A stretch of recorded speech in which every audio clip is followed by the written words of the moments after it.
Hi everyone, and welcome back to another music reaction video. I appreciate you stopping by. And today the song we're going to check out is Fire on the Mountain live, actually on New Year's Eve day, 1978 by the Grateful Dead. And this was a song request donation from Heiser, so thank you so much for the song request and donation. This is going to be my second Grateful Dead reaction. This is going to be a considerably younger Grateful Dead. Jerry, I think right here on the frame, looks a lot younger than my last reaction video, which was I think their final concert. So I'm gonna see an earlier era of Grateful Dead here, see some of their earlier roots, and yeah, let's get right into it. And in the words of Jeff Walker, let's rock.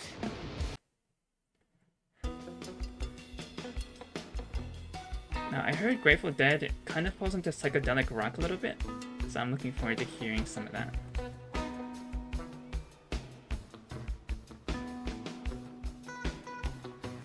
Some nice palm muted notes.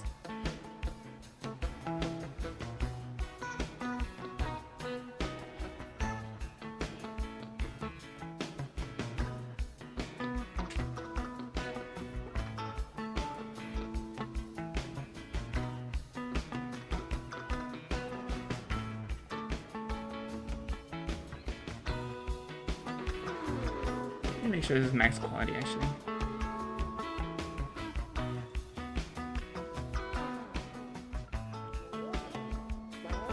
Oh. Interesting slide sound right there. Oh, okay, he's definitely using some effect.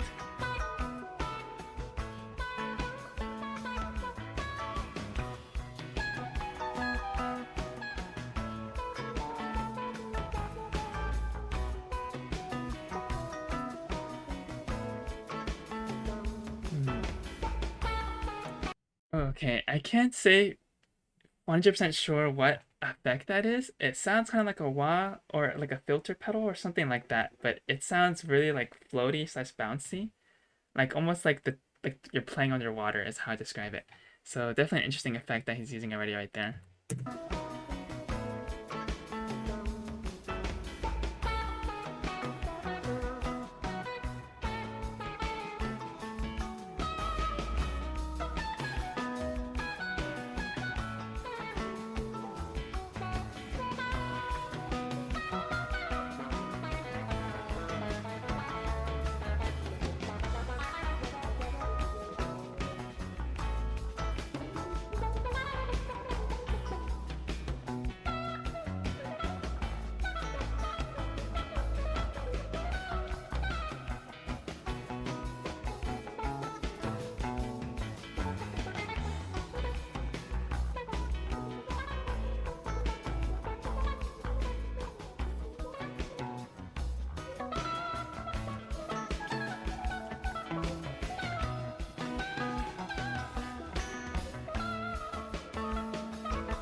Those are some nice chords for sure.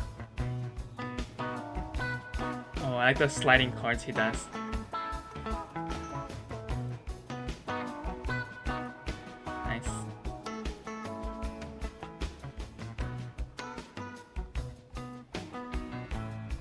By the way, I didn't mention this in my last reaction video, but I feel like Grateful Dead at any given time has like a lot of members during their live performances. I'm not sure if there's like additional touring musicians or something like that, or these are like full-time members, but they have a lot of instruments going on in the live performances. Like I think in the last reaction I also saw like someone even playing a tambourine, and here I see like I think at least 5 members in this frame right here. So they must have like a lot of members that at any given time in their band, or they have a lot of touring musicians as well, or something like that. So that's pretty interesting. Definitely makes sense though, because they are technically considered like a jam band in their live performances, and you know, to have those really long jams, usually you have a lot of instruments to kind of bring a lot of variety into the different jamming sections, I guess.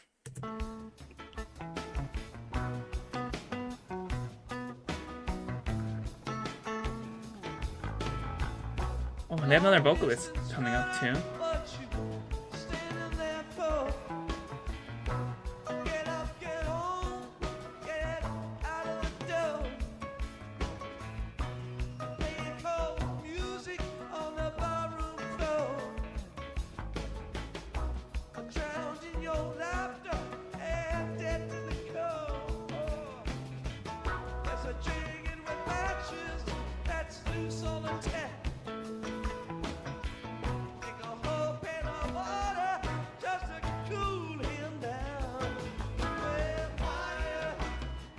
Yeah,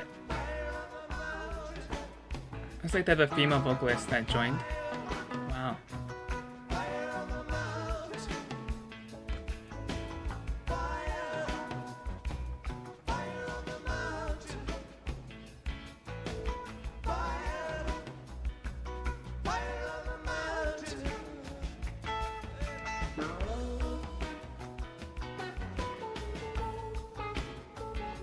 Still using that wah pedal.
These little guitar breaks right here, I don't really feel like guitar solos. To me, they feel kind of more like improv. Like these guitar breaks don't feel like they were on the original record. I could be wrong about that, but these little like jams right here, they feel a little bit more like improv a bit. Like it looks like he's also like really feeling his notes that he's playing. He's kind of staying in more of a box shape when he's doing this little jam, I guess. Um, that kind of leads me to believe that this is more improv. Like he's staying within the scale of like what the general music is, and playing within that scale and just improvising a little bit. So yeah, I'm not sure if these were on the original record, but this definitely sounds more like a jam, like an improv jam a little bit, you know?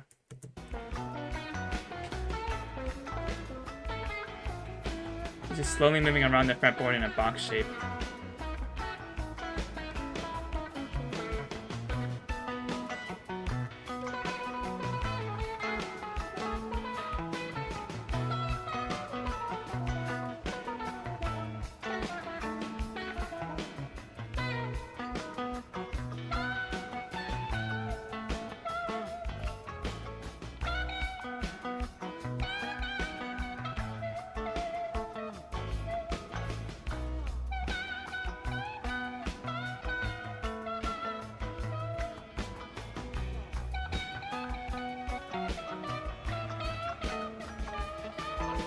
Those high notes and bends sound nice with the wah.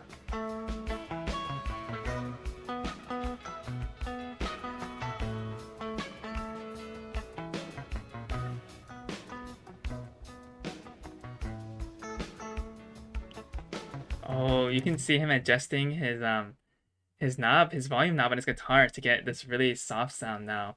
To be honest, it wasn't even that distorted in the first place, but you can see he kind of reaches over to the bottom of his guitar for the knob, and then he kind of like lowers his volume a little bit, and then that also, in turn, also kind of changes his tone, and you'll see that here.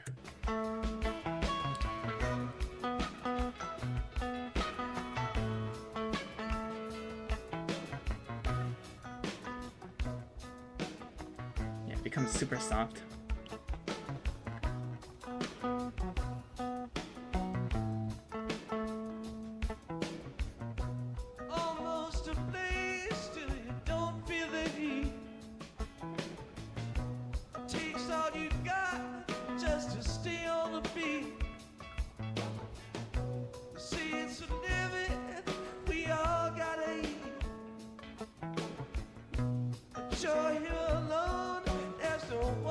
Oh, and again, just like the last reaction video I did, he kind of changes his picking hand position, like where he actually plucks the strings. When he's playing mainly chords, he kind of changes it more to like closer to the fretboard. He changes his picking position closer to the fretboard, and I think that's to get that warmer sound that you get. Because when you kind of pluck at different areas of the guitar, you kind of get a different sound. It's kind of subtle a little bit, but I think you get a generally more warmer tone when you pluck close to the fretboard. So I think that's what he's doing there. Very common with chords, I feel like.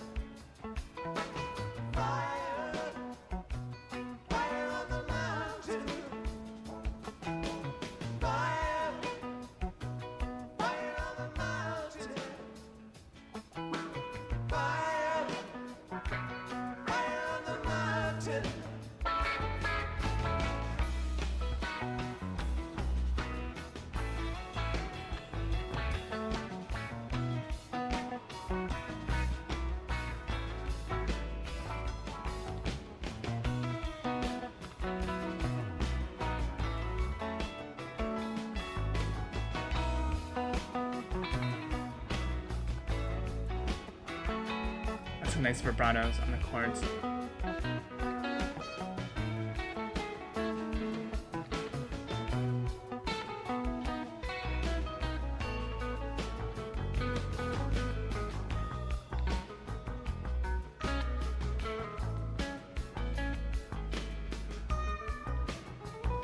Oh, like that little ascending scale he did right there. That was a nice kind of guitar feel, I feel like, that little ascending scale he did right there.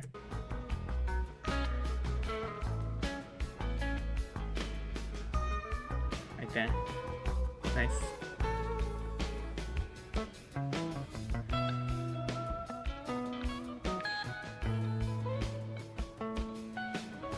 Oh, okay. The other guitar is using a slide. I didn't even clock that. That's cool. A slide on the pinky finger. Wow, definitely a lot of variety in these instruments.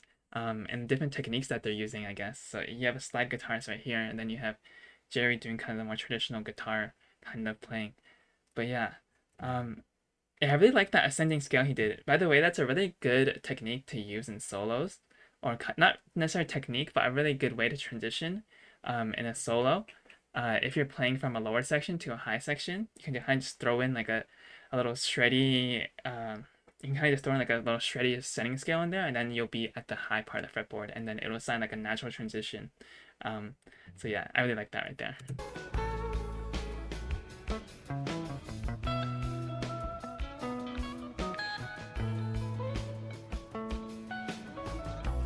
Oh, I can hear the slide now. Yeah.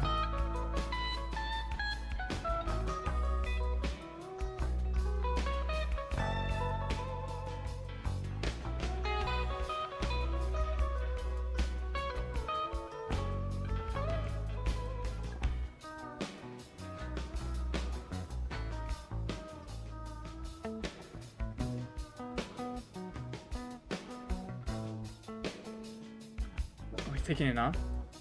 Wow.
This part again also just feels like a kind of like a jam or improv thing again. I'm getting the feeling this is more like improv for sure. He's kind of like replaying the same lick on different parts of the fretboard, maybe different octaves or something like that, which definitely gives it more of like that improv kind of feel. He's kind of like really feeling the music and kind of looping the same lick over and over again, and that's kind of a traditional kind of thing you see a lot in improv, I feel like.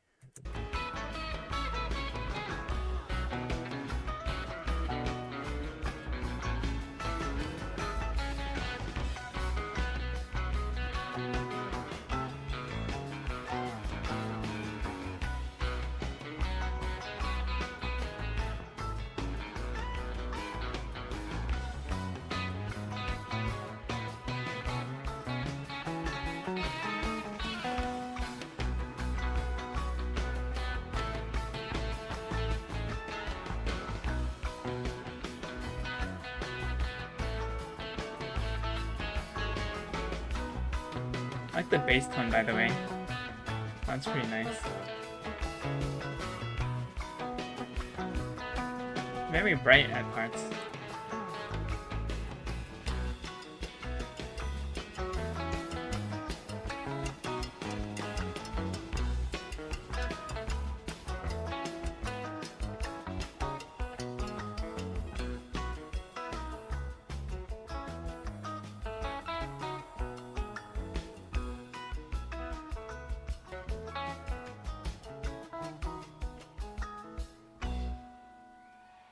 Wow, that's the end.